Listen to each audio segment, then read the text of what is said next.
ఇప్పుడు ఒక పిల్లవాడికి, ఒక బాలుడికన్నా ఆ బాల్యమే సత్యం. కరెక్టే. కానీ అదే పిల్లవాడు పెద్దయ్యేటప్పటికి, యవ్వనంలోకొచ్చేటప్పటికి వాడి లోకం వాడికి సత్యం అవుతుంది. కానీ బాలుడిగా ఉన్న భావాలు మారినాయి గానీ, బాలుడు అనే లోపల ఏ జీవుడు వాడు ఉన్నాడో వాడు మారలేదు. దేహం బాల్యం నుండి యవ్వనానికొచ్చింది. భావాలు మారిపోయినాయి. కానీ ఆ నేను అని లోపల ఏదుందో అది మారలేదు గదా! అట్లాగే చీమలో ఉన్న జీవుడే ఈరోజు మనిషిలో వచ్చి మళ్ళీ వాడు ఇక్కడ ప్రవచనం వినుకుంటూ నేనది అంటున్నాడు. కానీ వాడు మారలేదు. ఆ రోజు చీమలోకమే సత్యం వాడికి.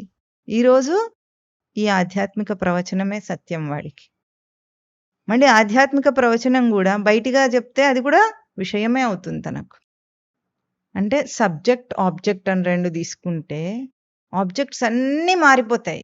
కానీ ఆబ్జెక్ట్స్ అన్నీ కలుగుతున్నది ఎవరికో ఆ సబ్జెక్ట్ ఎప్పుడు మారదు.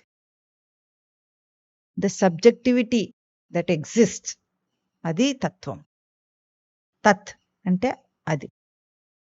అదంటే ఏదది? ఇప్పుడు మనం చెప్పామే, ఏది మారదో అది అని. ఇందాక వాళ్ళెవరో వచ్చి మాట్లాడుతున్నప్పుడు చూసినా, మనుషులు మారరు అన్నారు. ఈయన మనిషా కాదా అని అనుకుంటున్నాడు వీడు. అంటే చెప్పే అతన్నొక్కడినే పక్కన పెట్టి ఎక్సెప్షన్ చేసుకొని వేరే వాళ్ళ గురించి చెప్తుంటాడన్నమాట. ఇప్పుడు అతనేమో సబ్జెక్ట్. మనుషులందరూ ఆబ్జెక్ట్‌లయిపోయారు. ఎవరి గురించో చెప్తున్నట్టు మనుషులు మారరు, మనుషులు మారరు. మనం మారమని అనలేదు. అన్నాడా? మేం మారమని గూడా అనలేదు. కానీ పోనీ స్వామివారిని అందులో కలుపుకోకపోతే మేమనాలి కదా! మేం మారమని అనట్లేదు. మనుషులు మారాలంటే మనుషులు ఎవరో ఎవరో వాడక్కడున్నాడు వాడు. వాడు మారాలి.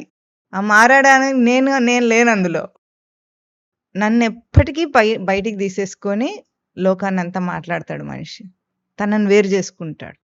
ఎందుకు వేరు చేసుకుంటాడంటే, ఎంత జగత్తు కల్పించుకున్నా మనస్సుతో, ఎంత లోకాన్ని కల్పించుకొని సత్యమని బ్రతికినా, నేను అన్న స్థానం నేనుకి ఆ విలువ, గౌరవం ఉంది వాడి దగ్గర ఎప్పటికి.